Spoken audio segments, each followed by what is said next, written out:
Salamat po sa inyo na dumalo sa umaga nito. Ang pagpapala ng Diyos ang sumainyo lahat. Amen po ba doon? Pwede niyo mapati ng inyong katabi na peace be with you. Belongs to us. Totoo po yun, hindi yun sa Romano Catholic. Belongs to Jesus Christ for His disciples. Peace be with you. Ano man ang sitwasyon niyo sa bahay, sa buhay, may mga tampuhan man kayo, ay sana po ay isang tabi niyo na. Peace be with you. Amen po? Amen. Salamat at nagkita-kita tayo. Magulo ang sanlibutan, magulo ang China, pero may pagsambang naman tayo. Kaya kayo mga pinili ng Diyos sa umagang ito ay manatili lamang po kayong nagtatapat sa Panginoon. Amen po. Tuloy-tuloy natin ang ating pag-aaral. Ay tama-tama, 9:30. Sana matapos ako ng mga 10:05. Kasi to 8 na maiksi lang at maging maayos. At least nakikita kayo rin. Okay. Napakahalaga po ng maging evergreen. Hindi po kanta ni Barbara Streisand ito, nasa kanang Westlife. May kanta ko kasing evergreen. Sa millennial, alam niyo, hindi pala millennial yung Westlife, medyo generation. Millennial na rin. Ano yun? Evergreen, alam niyo kanta. Sa panahon namin nila, Kuya Mado, Barbara Streisand, evergreen. Ang salitang evergreen ay magandang kinuha ito sa isang puno na kahit winter, summer, fall, and autumn ay nananatiling green. Yung po yun. I-research ko to yung evergreen na puno. Na kahit na yung ibang puno nalalanta, yung ibang puno nagtataglagas. Itong evergreen, kaya tinawag na evergreen dahil nananatili siyang berde sa lahat ng panahon, sa lahat ng hangin, sa lahat ng bagyo, evergreen. Napakaganda po ng Kristiyano ay hinahalin tulad sa isang puno. At tayo po, gusto ng Panginoon na maaaring maging tayo, punong evergreen. Lalo na sa panahon ng Middle East country, lalo na doon sa isang lugar na ito na sa panahon nila David, may mga mangilang-ilang hinahanga ang punong ganito. At ito nga po yung evergreen. Gusto niyo ba manatili na evergreen bilang Kristiyano? Yan. And I hope ay samahan nga tayo ng Panginoon. May dalawang points lang po tayo sa umaga nito na gusto kong i-discuss sa inyo para manatili tayong evergreen. Yung unang salita ay disconnection, yung pangalawang salita ay digestion. Yun lang po ang laman talaga ng two roads na ito, two paths na ito, two destiny na ito, isang kapahamakan at isang pagpapala. Isang daan sa joy, daan sa blessing, daan sa abundance, at daan sa fullness, at daan sa emptiness. Kaya yung disconnection, yun po yung daan sa emptiness. Pero yung digestion, na mamaya i-discuss ko sa inyo, ibig sabihin daan sa pagiging evergreen. Tuloy-tuloy po natin ang ating mga mensahe. Unang-una, binanggit dito yung disconnection. Mapalad ang taong hindi nakikinig sa payo ng masasama. Ibig sabihin, uncoupling. Pastor, ang lalim naman na uncoupling. Ibig sabihin ng uncoupling, divorce. Ibig sabihin nun ay split o break. Kung pagka sa mag-asawa, paghihiwalay. At itong paghihiwalay, ang gusto ng Panginoon, magkaroon ka ng divorce sa mga masasama. Maliwanag na maliwanag ang mensahe ng Panginoon. Magkaroon ka ng divorce at hindi sumusunod sa masama nilang halimbawa. Hindi siya nakikisama sa mga kubukotya. Ito yung i-divorce mo, makikipag-split ka dito, at hindi ka makikisangkot sa gawaing masama. In English, blessed is the man who does not walk in the counsel of the wicked. Yung counsel of the wicked, magkakaroon ka na ng disconnection dyan. Makikipag-uncoupling, couple, or the word couple, ibig sabihin, hihiwalay mo sarili mo, makikipag-split, makikipag-break ka. Who does not walk in the counsel of the wicked, nor standing in the way of the sinners, nor sit in the seats of mockers. Makikita ninyo, mayroong sequences dito from standing, di ba? This is walking, standing, and sitting. Yan, mamaya di-discuss ko ng konti. Noong una, kasama mo lang, tapos tinayuan mo na sila, tapos inupuan mo na sila. Ibig sabihin, ang ayaw ng Panginoon na manatili tayo sa ganito. Ang evangelism po ay mahalaga na ibigay sa kanila. Ang si Jesucristo, mahalaga na i-share sa mga taong masasama. Pero yung mga taong masasama na ito, pag ito'y barkada mo na, at kung ano yung buhay nila, at ganun din ang gusto mo maging buhay, something is wrong. Kaya nga sa ating mga Kristiyano, ito yung sabihin, huwag kang makikipamatok sa mga ganitong tao. Pwede mo silang samahan para ibahagi na ng Ebanghelyo. Pero kung ang buhay nilang kinukutya na ang Diyos, na katulad ng mga napakaraming mga artista ngayon, mga atheist, at sila ay tumatayo sa upuan ng mga makasalanan, kailangan mong mag-divorce, mag-split na sa ganito. Para manatili ang iyong evergreen. Napakahalaga po itong ating pinag-uusapan.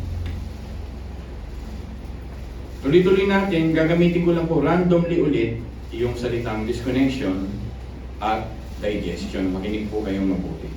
Ang digestion naman, sabi dito, delight yourself in the law of the Lord and meditates upon the law day and night. Ang ibig sabihin kasi ng digestion ay original translation ng meditation. Ibig sabihin dito ay saturation. Kaninang disconnection ay separation from the world. Ito naman ay saturation of the word. Maliwanag na maliwanag po. Ibig sabihin ng saturation, parang marination. Makinig po kayo mabuti. Yung baboy, lalagyan mo ng para masarap, ng toyo, ng kalamansi, ng paminta, ng bechin. Para pagka niluto mo ay lalo na kung magdamag mong binabad, masarap. Lalo na yung bangos, pag nilagyan mo ng paminta, suka, bawang, eh, masarap na masarap yan. At asin. Yun lang po ang panimpla ko sa bangos, wala nang iba. At pag binabad mo ng 2 oras yan, na-saturate, ay magkakaroon ng magandang digestion yung kakain. Ano po ang pinadadigest sa atin ng Panginoon dito? Yung salita ng Panginoon. Ito pong Pentateuch, itong Torah. Basta may Pentateuch yung Genesis, Exodus, Leviticus, Deuteronomy, Numbers. Yun lang kasi yung Bible na kompleto nun, Penta, sabihin 5. Ang tawag dito ng mga taga-Old Testament ay Torah, which is the book of the law. Hindi pa kompleto ang Biblia nila, pero sapat ng pagbulay-bulayin at i-digest yung sulat ni Moses na Genesis, Exodus, Leviticus, Numbers, Deuteronomy. Katulad ng ating Panginoon sa Kristo, katulad ni Daniel, binanggit nga sa Hebrew chapter 10:7 at Daniel chapter 6 at the book of Psalms na nagbubulay-bulay si David araw at gabi. Dinadigest niya yung salita ng Panginoon. So what is digestion? As I said, randomly gagamitin ko yung word na disconnection, digestion. Intake, consumption, absorption. O sa isang salita, saturation o soaking. Kumbaga sa ano nga yung panlinis ng plato? Yung sponge ay yung buong sabon ay nakukuha mo para masarap siyang ipanghugas. At ang buong salita ng Diyos ay nakukuha mo para masarap ang buhay mo evergreen. Para ang buhay mo ay sariwa. Simple lang ating pinag-uusapan pero napakahalaga nito sapagkat ito ang simpleng bagay nito. Maraming struggle ang maraming tao dito. May mga taong hindi talaga nagbabasa ng Biblia.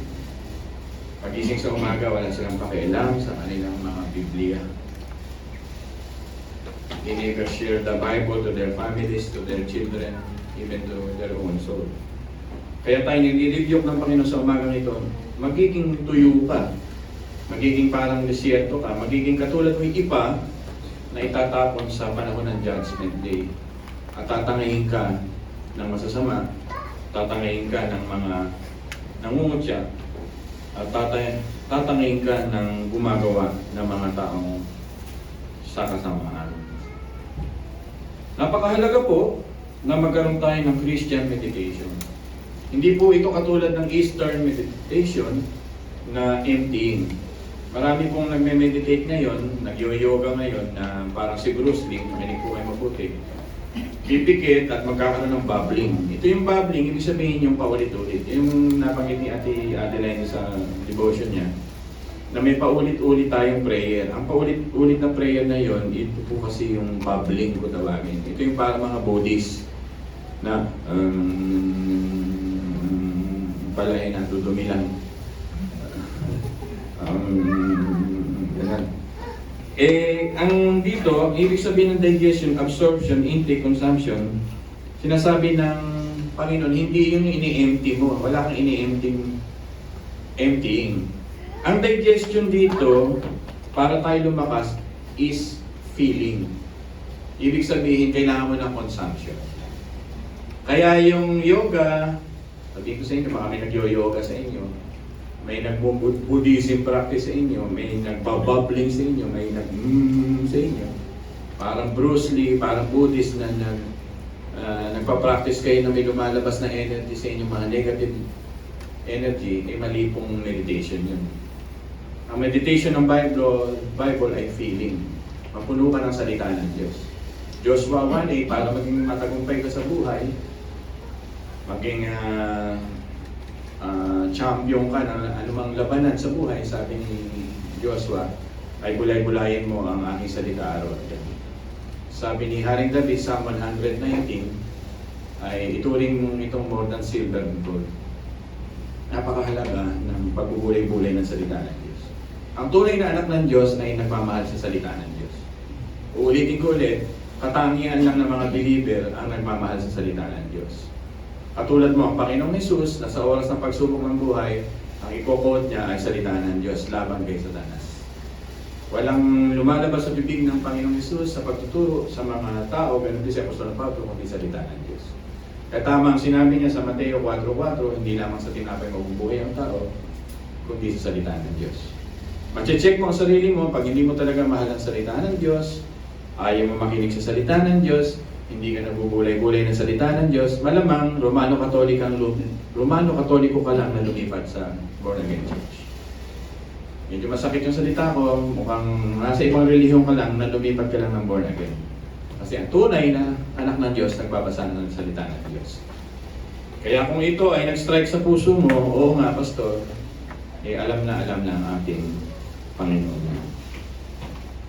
Ang Psalm chapter 23 ay may picture din ng mga green. At gusto-gusto ng Panginoon na tayo ay magkaroon ng ganito. Sapagkat pagka ikaw ay may digestion, sabi nga rito, ikaw ay magpa-prosper.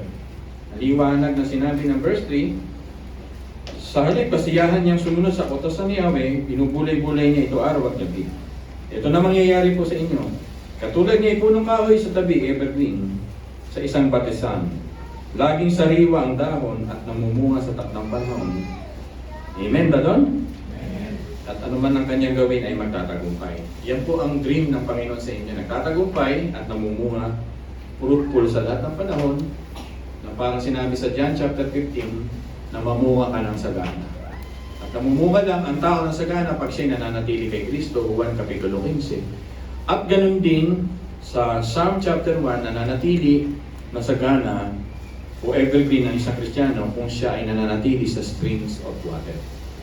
Kapag pinag-aralan nyo ng mabuti at malalim, nananatili sa banal na spiritu. Nagmamahal sa mga gawain ng banal na spiritu at sa Diyos.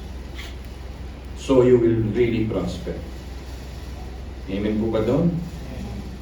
Gusto po ng Panginoon na magkaroon ka ng delight sa kanyang mga salita. Ulitin ko, pag unbeliever ka, boring ito sa iyo. Maaari matapos na si Pastor, tama na. Maaari napipilitan ka lang makadalo dito. Pero pag believer ka talaga, hahanapin at hahanapin mo ito. Meditation is exercise to our mind. Napakahalaga ito. Sapagkat ito ay magiging dahilan para maging healthy Christian ka o healthy tree. Yung nourishment ng tubig sa tabing dagat ay tabing ilog, streams of water, sabi sa ibang translations, rivers of water. Sabi sa ibang translation, the supply of lots and lots of water. The source of life Connected ka rito, mag-deep yung root mo, at ikaw ay magiging evergreen. Gusto ng Panginoon ito. Ikaw ay itinanim ng Panginoon dito. Ang ganda dito, no? Sa halip, kasiyahan niya sumunod sa utusan. Katulad niya yung punong kahoy sa tabi ng isang batisan. Kulang kasi translation sa Tagalog eh. Sa English, he is like a tree planted. Pag sinabing planted, someone intentionally replaced him to a place. Parang nasa tuyo siyang disyerto, someone uprooted him at tinanim siya. Parang ako, mahilig ako magtanim. May mga tanim ako sa bahay ngayon, buhay na yung aking mga dahon ng kamote, ng aking mga lemongrass. Minsan ina-uproot ko sa maliit na pasuyan at nililipat ko sa malaking paso. Ang tawag ng uprooted para lalo pa siyang sumagana. Ibig lang sabihin dito, inalis tayo ng Diyos sa old self, in-uproot ka sa luma mong pagkatao, at inilagay ka niyan sa born again life. Kaya nga, pag tunay kang born again, you will really grow. Pag tunay kang born again, you will really be a green, evergreen Christian. Imposible ho sa born again ang hindi lumaki. Pag tunay kang born again, lalago ko. Pero pag religion lang, pag katoliko, lumipat lang sa born again church, hindi po lalago. Yung planted po rito, pag pinag-aralan nyo malalim, election po yun. Theology po yun na ang Diyos ang pumipili, ang Diyos ang nagliligtas, at ang Diyos ang nagpapalago. At sana po maging klaro yan, pag lumalago ka, purihin ng Diyos, gawain ng Diyos yan sa buhay mo. At kung ngayon naman ay parang hindi ka lumalago, kailangan mo ng ebanghelyo, kailangan mong pagsisihan ng iyong mga kasalanan. Kaya nga ang pulpitong ito ay inihahanda ka rin para makilala mo na si Kristo ay handa kang patawarin, makabalik ka sa Kanya, at isuko ang lahat ng iyong kamunduhan. Pastor, ano yung kamunduhan? You stand in the way of the sinners, sit in the seats of mockers. You walk in the ways of the sinners. At yun naman talaga ang ugali ng mga unbeliever na wala kay Kristo. Kasamaan. Gusto ng Panginoon na ikaw ay magbigay ng buhay. Ito na. Nasa series tayo ng giving life, provision, giving gifts to other people. Napakagandang tingnan. Makinig po kayo mabuti. Nag-green ang isang halaman. Gusto kong paradahan ng kotse yan. Di ba? Lalo na nung tag-araw. Pag may halaman talaga, may mangga doon sa gilid ng bahay namin. Masarap pumarada ron, hindi nahihirapan ang sasakyan. Gusto ng mga ibon yan, gusto ng mga bata yan. Yung mga workers doon sa subdivision namin na nagtatrabaho sa mga bahay-bahay, karpentero, magugulat ako, nagpipiknik doon sa tabi ng bahay namin na mayroong mangga. At doon sila naglalaro, at doon sila kumakain. Kaya kung ikaw evergreen, you will be an attracted Christian. Magiging kalakasan ka ng ibang tao. Automatically. Amen po ba doon? Pag tunay kang mananampalataya, ay bibigyan ka ng Diyos ng sikat ng araw sa bawat umaga na parang puno. You will be soaking sa sun. You will be graceful sa wind. You will stand tall after a storm. Pag green at malalim ang iyong ugat. And you will be refreshed by the rain. Kaya ka green kasi gusto mo ang araw, gusto mo ng hangin, at tumatangkad ka at nakakaharap sa mga storm at nare-refresh ka ng mga ulan. Because God planted you intentionally, may plano ang Diyos na maganda sa inyong mga buhay at hindi ka niya iiwan at pababayaan. Amen po ba doon? Ano ba ang point ng evergreen? Kaya nga magiging evergreen, maliwanag lang ang ating pinag-uusapan. If you are disconnected to the world, and ano yung pangalawang sinabi ko sa inyo? Digestive ka. May digestion ka may gana ka sa salita ng Diyos. Yun lang. May appetite ka sa Word of God. Ang point ng evergreen, you are always connected sa Diyos. Hindi ka papayag sa buhay mo na hindi ka mamadali para sa Diyos. May excitement ka sa Diyos, hindi yung napipilitan lang, kailangan pang sermonan, kailangan pang tagukan, kailangan pang martilyuhin at pupukin ng pastor. Walang iyong mga magulang. Talagang mahal mo, Panginoon, hahanapin mo talaga kasi pinili ka. The point of evergreen, you are always connected to the source of life. Kaya ako, di ako dapat magalit bilang pastor na ayaw mo lumago, tagal-tagal na kitang tinuturuan, 14 years na. Eh kung talagang unbeliever, wala akong magagawa. Just to pray for you, just to love you, and just to remind you. Sabi nga ni John MacArthur, open rebuke is a good and powerful expression of love. Kasi hindi kasabihan. Kasi hindi nagmamahal sa iyong tao. Buti nasasabihan ka pa kasi nagmamahal sa iyong Diyos. Gusto ng Diyos na ikaw ay magkaroon ng pool of life, evergreen. Engaging in life that focus on God. Yan po yun. Yan po daw ang pinakamagandang resolution natin sa ating buhay sa araw-araw. Parang Christmas wish o ano pa tawag dito? New Year's resolution. Ano po yung pastor? I want to be like a tree, evergreen. Pastor, ano ibig sabihin nun? Nire-retain mo ang freshness mo.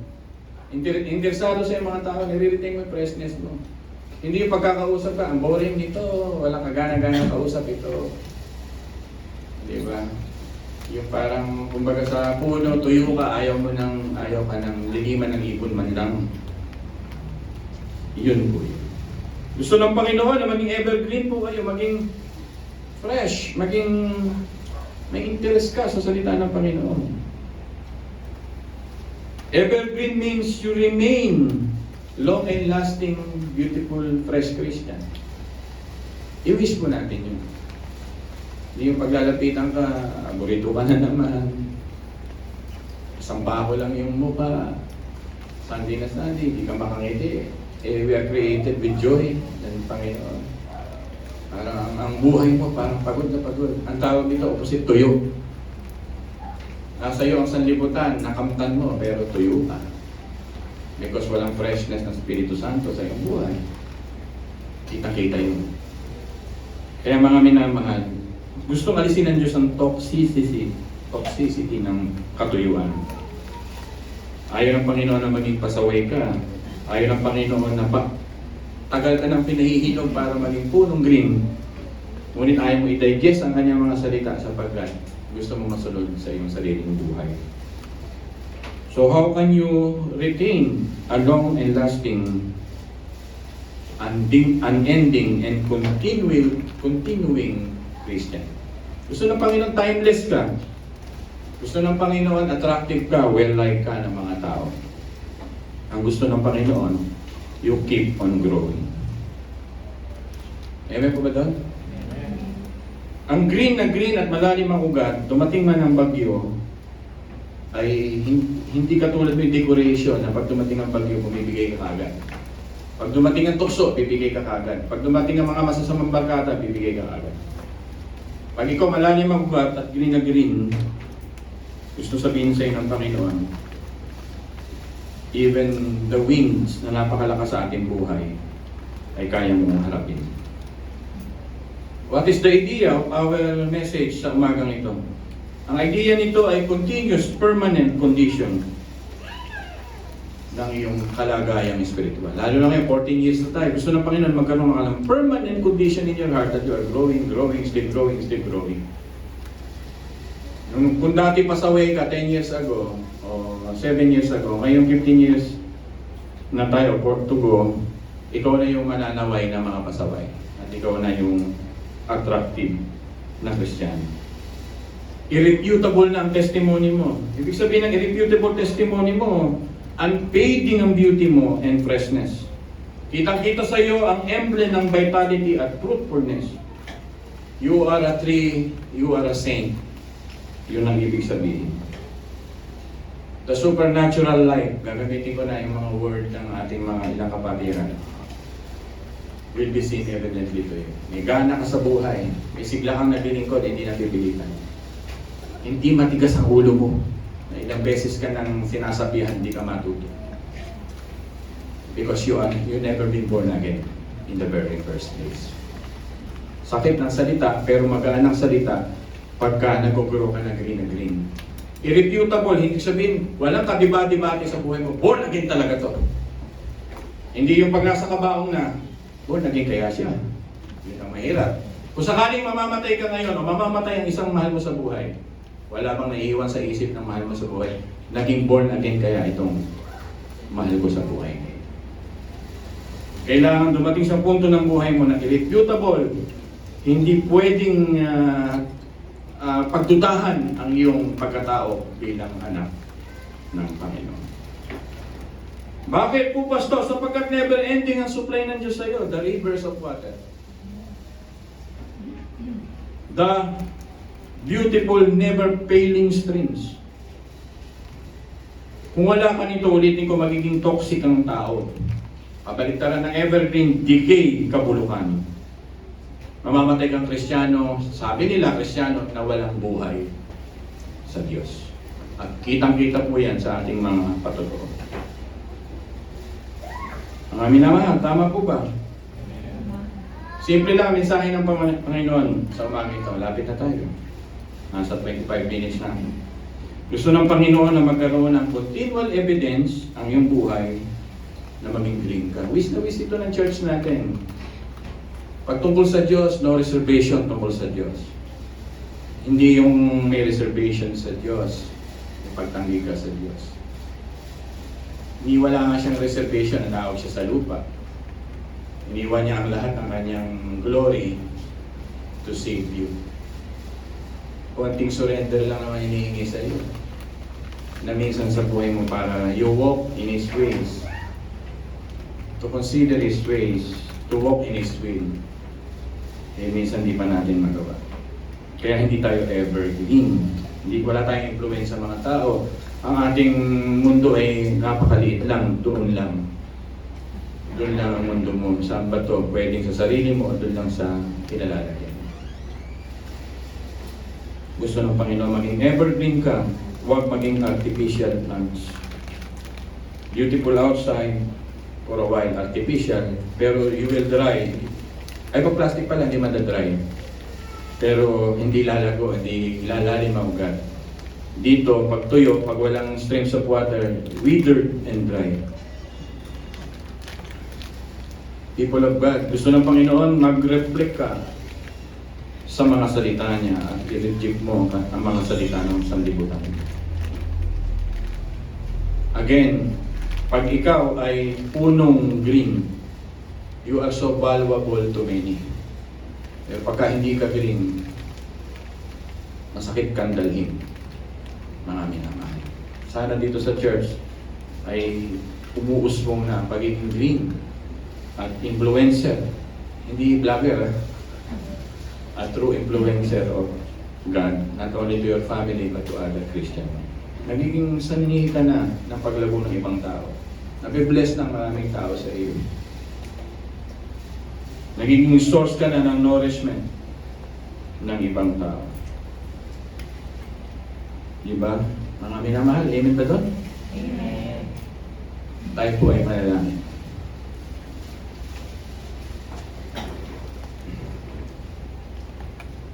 Panginoon, napakasimple ng mensahe mo, pero dahil sa katigasan ng ulo namin madalas, we follow our own will, not your words.